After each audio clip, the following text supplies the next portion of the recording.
Um, Welcome to our Tuesday training.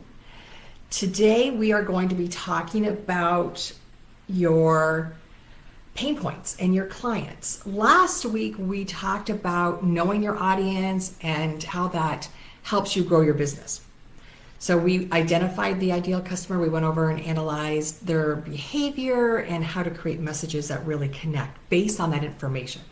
So we wanted to build on this because what I've noticed with my customers and my clients is they get stuck on the pain point thing. They believe they know what the pain point is for their customers or their clients, and then all of a sudden they're not understanding why the message isn't really landing. And so part of that is because they've misdiagnosed what the pain point is. And I just realized I don't think it's in the center. Anyways, so I wanted to dive in with that today with you guys. For those that, I know I'm stuttering because I'm now all discombobulated, so you're just gonna have to kind of bear with me here as I'm getting myself reorganized. For those that are new to the group, welcome. If you've not come to a Tuesday training before, we do this every Tuesday morning at 11 o'clock Eastern, and we basically pick a topic. I have a theme that I kind of follow along each week, and we build each week on the last week. Once in a while, there will be a switch because there will be some sort of topic that most people are talking about that I feel needs to kind of supersede what we were originally going to talk about. But today, the pain point is definitely something that a lot of people I know when I revisit my audience and kind of rehash, am I speaking to the right people? Has my clientele changed? Has my avatar slightly changed? I know sometimes I'll get stuck on that pain point, and it's a really great 5-step framework we're going to walk through today that can kind of get us back on track. So, and then, yeah, so we'll see. With the live, the comments sometimes don't always show up. See, there's 4 comments. Good morning, Nicole. Good morning, Susan, Cindy. See? Now I got to turn the volume down so I can see the comments on my phone, but not on my computer. All right, so we're going to kind of dive in. What I did do is I did a case study to walk through with us. That way, as we're walking through these 5 steps, you can kind of have an idea of what each of the steps looks and sounds like. I think that'll be really helpful for you to kind of, really bring it home. So what we're going to cover today, the 5 steps, are we're going to organize the data, identify the reoccurring themes and patterns. We kind of touched on that last week. And then we're going to talk about how to measure the pain point severity and the urgency. And you might think that sounds a little bit familiar because when we're talking about time management and organization, there's that Eisenhower matrix, and that's like the urgency and the importance, right? So this is going to be something similar, so you'll have the idea of what when we're talking about severity and urgency. And then we're going to do step 4 is prioritizing. What are those top 3 points? And then the 5th one is really crafting your solutions in the next steps. So at this point, I want to check in with you guys. If you think you know your top 3 pain points for your clients, what would be the number 1 pain point? If you want to drop it in the comments, I'd love to see it. Good morning, Susan. And while you guys are thinking about that and sharing, because there is that time delay from when I'm talking on my computer and what I see on my phone, I'll give you what the case study framework is. So the case study is a relationship coach has identified and she's solving the client pain points to attract more clients and increase retention. So Nicole's saying organization of tasks. Okay, that's her number 1 pain point for her clients. So the case study is a relationship coach. She's identified her client avatar, and then she's now saying, what are my pain points for my clients so I can increase their retention? The background is she's a certified relationship coach. She knows her target audience is busy professionals, age 30 through 50, struggling with communication and emotional connection in relationships. So that's her target audience, like her 1 statement. Her problem is low client retention and inconsistent lead generation. Sound familiar? Despite strong social media management, right? Like she's got a strong presence, but still unable to retain those customers or convert them. So that's part of what, her problems are. So Lisa's had a growing audience, but she struggled to convert followers into long-term coaching clients. She suspected that potential clients were facing hidden barriers to signing up, but wasn't sure what those were. She decided to analyze and prioritize her clients' pain points to refine her messaging, offers, and client experience. So, good morning, Carmen. So that's the case study. So we're going to call her Lisa. So our case study is Lisa. She's a relationship coach. She knows her target audience is busy professionals 30 through 50, and she needs to analyze and prioritize her clients' pain points so she can refine her messaging. Knowing that, let's see, anybody else? I'm looking at my comments for number one pain point for your customers or clients. Do you know them? Okay, so step one, right? So the first step was organizing the data. Our goal by the end is for you to kind of have a list of your customer pain points where you prioritize them to the top 3 and really identify the next steps. Maybe I should have taken a Sudafed before this, because now my nose is going to run the whole time. All right, so pain points. Where are you at? 1, 2, 3, right? So we know what Lisa's doing. First step is organizing the data. Why it matters. Why do you think it matters to organize the data that you know, right? Raw data. So when you look at that data, and that's something we talked about last week, it can be overwhelming. And so what you want to do is you want to organize it so it makes sense. Because if not, then you're not going to be able to figure out what's important, what isn't. So the first step is organizing that data. We're going to walk through how you're going to do that. So the first point is you're going to group your pain points into 3 main categories. And if you have a piece of paper and pen, that'll be helpful, or rewatch it afterwards because you can walk through and then stop the replay, right? So you're going to group them into 3 main categories. Functional pain points, so the issues with the product or service usability. Emotional pain points, is it stress, frustration, fears, or financial pain points? Is it cost, concerns, or return on investment? So when you're thinking of that, right, what are the pain points of your customers? What are their experiences? What's the information telling you? So if we use Lisa as our example, right, her first one, functional pain points, are, I don't know if coaching will actually help me. I don't have time for long sessions every week. Those are her functional pain points.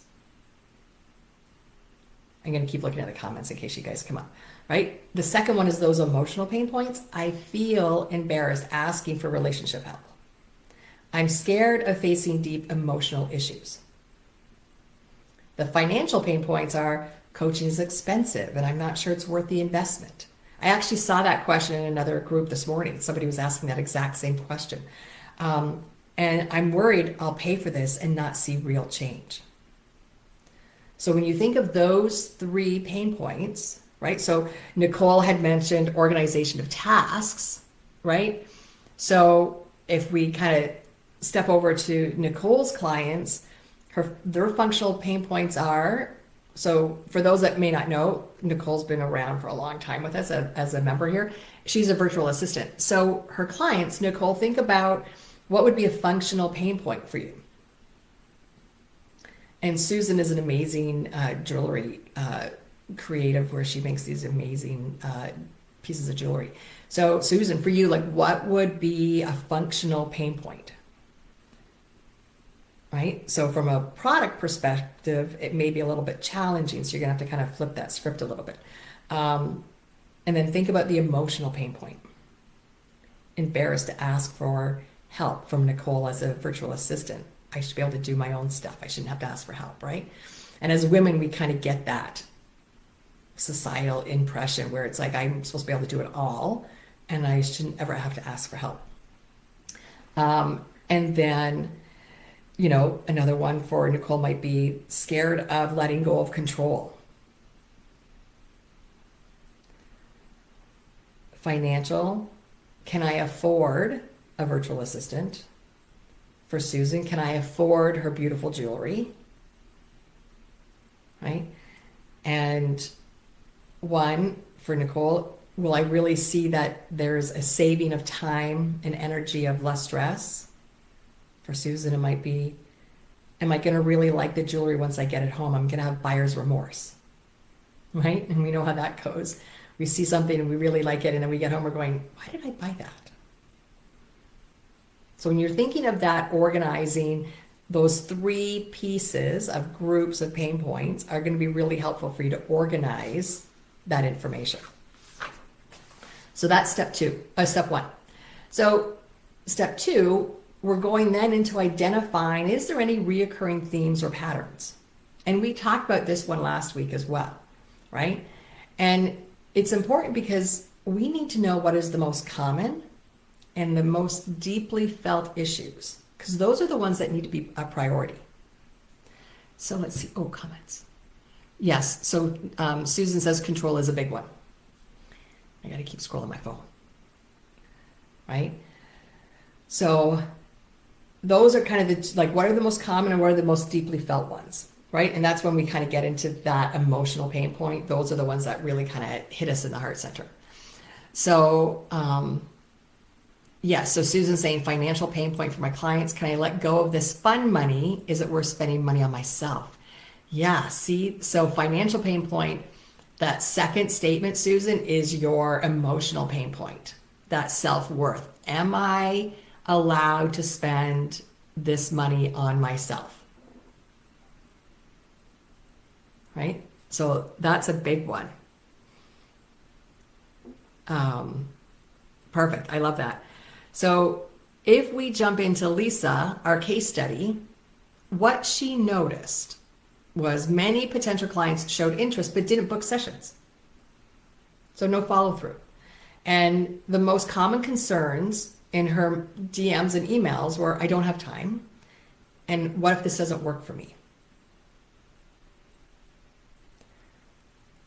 So when you're thinking, that's what she's noticed based on these functional, emotional, and financial pain points where she's categorized them, right?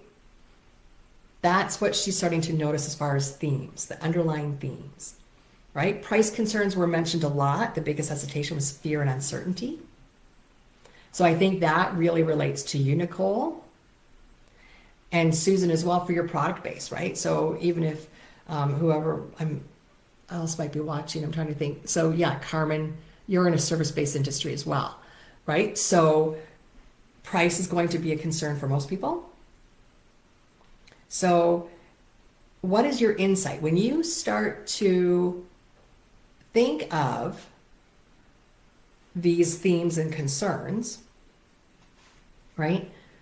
You're wondering, is it just one segment of your client, or do you have different segments within your clientele? And are there patterns that are across them? When you're talking to your potential customers, are they using certain words or phrases? Is there a common frustration?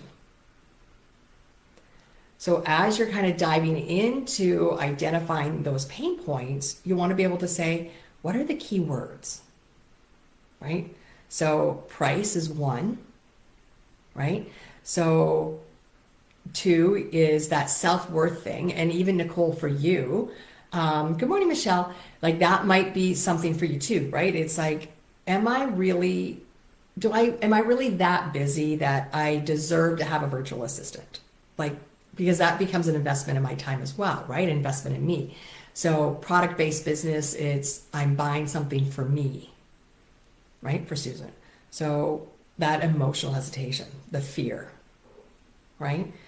So what would be the insight, right? Like what the outcome is learning what the insight is. And what you're looking for is a clear understanding of the most frequent customer struggle, right? What is the real issue? If you kind of weed through and you start looking at those themes and start looking at those common words, What's the theme? What do you understand? What's the insight you feel or you see or you notice? Right? So for Lisa, the real issue wasn't actually price. That was their excuse. It was the doubt in the effectiveness and the fear of being vulnerable. So, Nicole, that really speaks to your clients too, right? So now for Susan, for a product-based business, how do we flip that insight? What would be a clear understanding, right? Doubt of, am I going to keep wearing this piece of jewelry? Is it a one-time purchase where I'm going to wear it once and then not wear it again?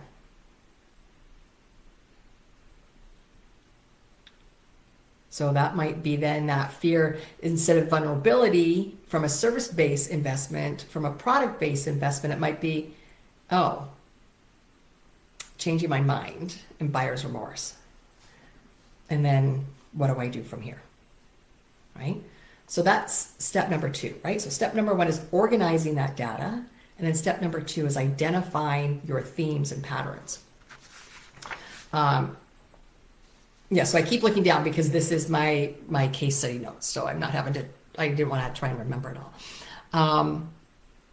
Knowing those first 2 steps and what you thought your number 1 pain point for your customers were at the very beginning, do you think you're on track? Do you think you've really kind of hit the nail so far on steps 1 and steps 2? What do you guys think?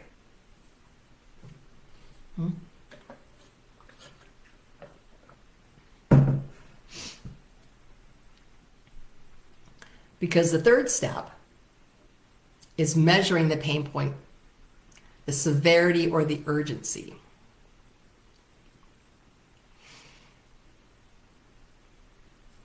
I'm going to watch the comments now.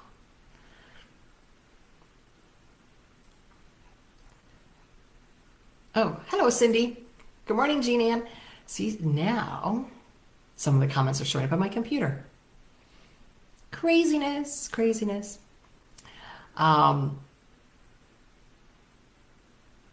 Okay, so moving on to step 3. While you guys think about that alignment, where you thought you were at the beginning before we started and what you've learned in step 1 and step 2, start to really kind of keep that in mind. The 3rd step, we're measuring. We're actually taking that information and we are going to put it into a matrix. And it's going to look like this. Can you see that? There we go. Hang on. You got to get the camera right. But then I can't see. All right. So you see that's kind of the matrix.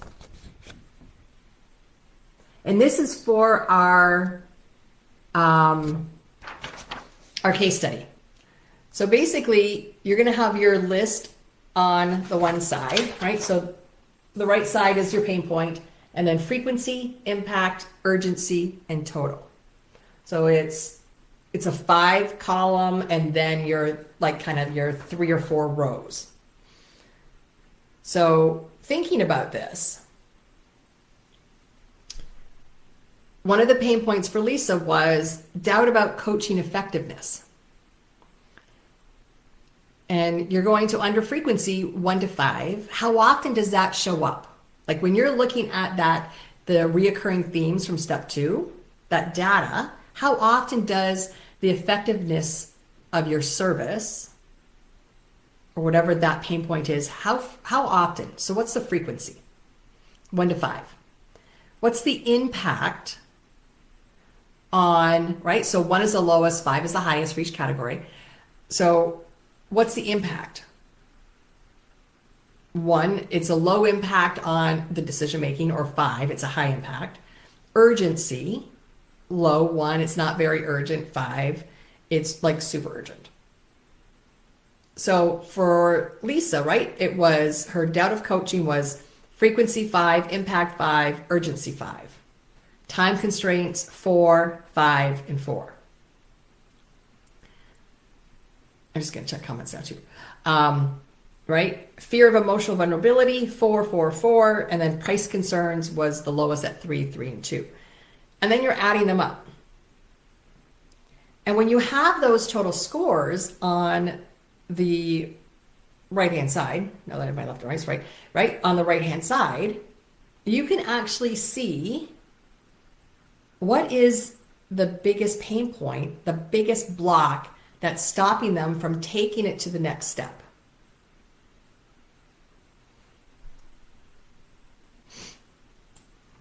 Right? So for our case study, Lisa, the biggest block of the conversation was doubt and time constraints. And it wasn't the cost of the coaching program. So for, Susan and Nicole that we've been kind of putting in the hot seat today, right? How you adjust that matrix and those pain points, and then when you add them up, are you seeing where there's an alignment, or is there new insight for you? Did you see something new? Did you learn something new? Because remember, now we're talking, this is data. This isn't you just kind of going, oh, I think. You're actually in a no position.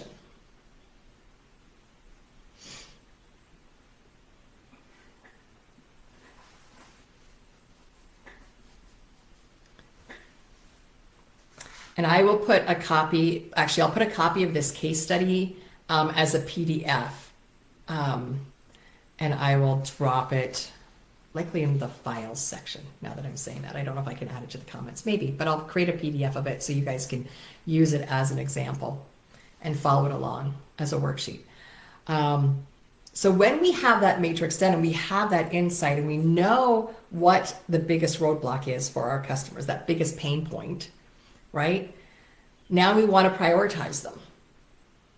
And at this point, right, so Lisa had 4 pain points she'd identified. And that matrix really identifies it for us, what her top 3 are. But for you, it may not be in order like that, right? It just so happens that I kind of put them in order in the matrix. So you're going to want to write down what are the top 3 priorities, right, for pain points. So doubt, whether coaching will actually help, that's the highest. Lack of time for long coaching sessions. And then 3 is that emotional vulnerability. So how do your pain points start to stack up in that most frequent to the lowest? What are your top 3? So Susan saying the financial pain point, taking just a guess without kind of diving into the data, do you think, Susan, that's still their number 1 priority for reasons not to? And Nicole, she was saying control. Nicole was saying control is the big one for her clients. So looking at that matrix, that spreadsheet, letting go of control, do you think it's still their number 1? Because that was the first one you said, right? So thinking if that was what you thought of first, that you might think that might be your actual client's biggest pain point.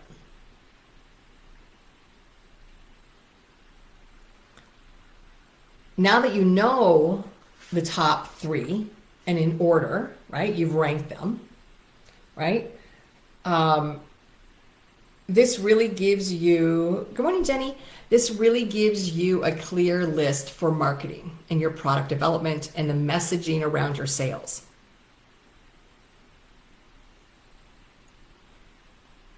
Which leads you right into that 5th step, which is really crafting your solution or your next steps. And we know it matters, right? Why do you think it matters to know the prioritization, like the priority of your client's pain points? Why do you think it's so important to know that? Because remember, now we're going into that crafting of your messaging and your next steps. Now that you identified the problem, right, they can actually take action.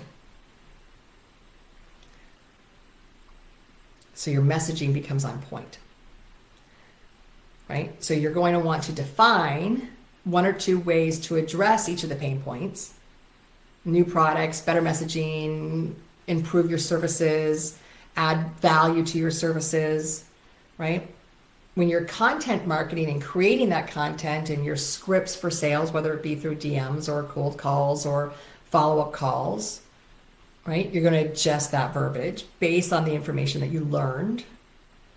If there's a customer service element to it, you're going to want to make sure that that's included, right? And this all works fine and well in theory, but you have to make sure you test it, right? Through surveys, and we talked about social listening last week. So really kind of doing that social listening, engaging on social media in your competitors section. So if we use our case study, what did Lisa do? So let's see. So Susan says, I do think that for some of my customers, cost is an issue. I wonder if I need to shift to different types of craft shows into more affluent areas, maybe. Bingo.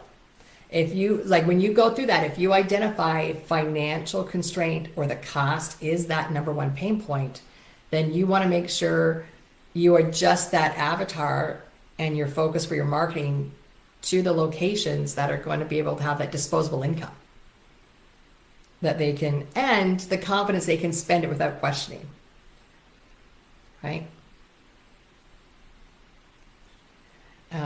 So Lisa, our case study gal, relationship coach, right? So how did she solve the issues? Because remember, if we go back, her issues were low client retention and inconsistent lead generation, despite having a strong social media presence. So her first solution was she built trust with proof of success, right? So Lisa started sharing more client success stories, testimonials, before and after cases. She created a flexible coaching option, introduced a 30-minute quick win coaching session for busy professionals. She addressed emotional fears in her marketing, posted content reassuring clients that coaching is a safe, judgment-free space, and that emotional breakthroughs are empowering. So when she looked at all of the data, this is what her solution and her actions that she took. So in this case study, the result was client inquiries increased 50% after sharing customer stories. Conversations, right? Conversions doubled when she started offering short, flexible coaching options. And then higher client retention. People who booked short sessions felt comfortable upgrading to a full coaching package.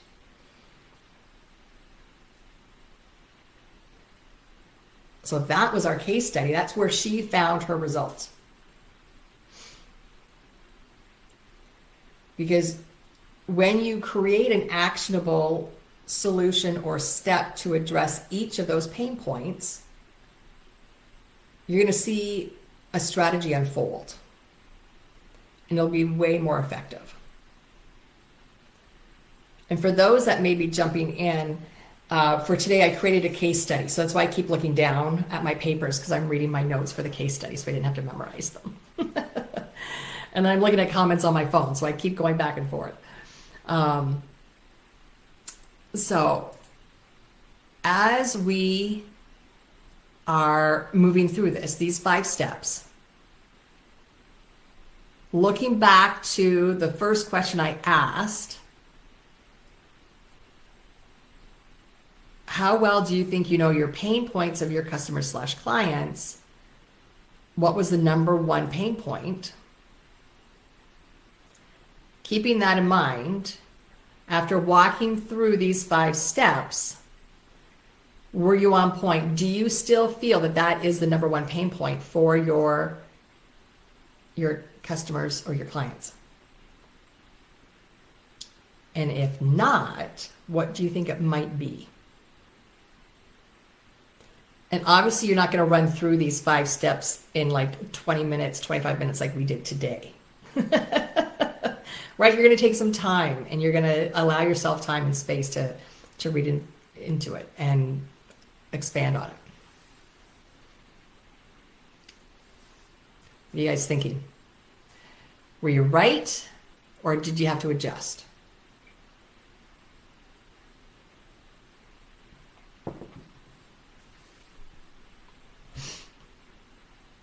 Now I'm waiting for comments to come up.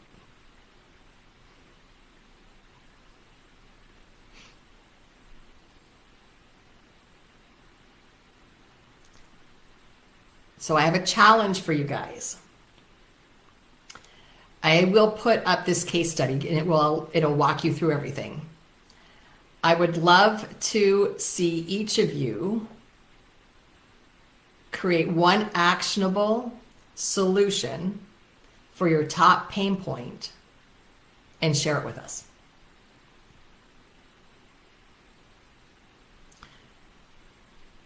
Do you think you guys can do that? Do you want to do that? I'd love to see that. I'd love to see what you guys are doing and how you're going to implement what you're learning today. Because this is a big one, right? This is where you really connect finding out who that perfect client is and implementing a marketing message and strategy. This is that key piece that a lot of small business owners overlook and don't realize that there is things that you can do to make sure you're on point.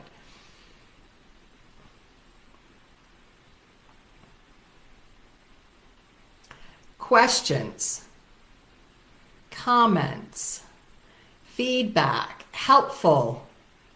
You talked too fast, Karen. You mumbled too much, Karen.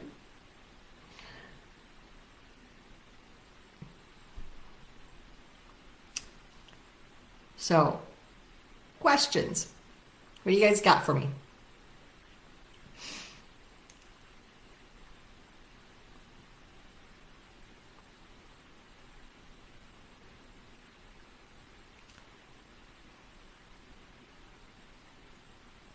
See, I think on my computer I have to keep hitting the refresh button. I think I have to do that.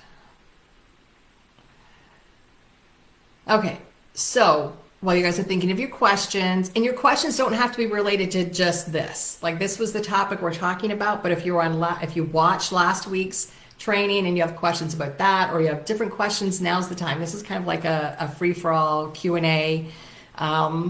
Whatever I can help you guys with. We've got a few minutes. So while you're thinking of that, and a time delay between what I see on my comments, two things. Savvy in the Square, the virtual networking event for February is this coming Thursday, so in 2 days at 12:30 Eastern. I will drop the link where you can register to save your seat. February 27th at 2:30 p.m. is the Less Stress Unlocking Your Potential workshop. It's a 2-hour workshop for those that are paid members inside the Women's Business Resource Community. It is a free workshop for you. For everybody else, there is a small fee for joining us. And we will be continuing this conversation over inside the town square. So if you are a member over in the Women's Business Resource Community, I'll drop the link to the town square conference room, and we can keep talking about what these pain points are and the matrix and stuff. And I'll drop the link for registration for that as well. So Susan says, great stuff. I always need more time to process. Yes, it's a lot. We cover a lot in these like 30 minutes.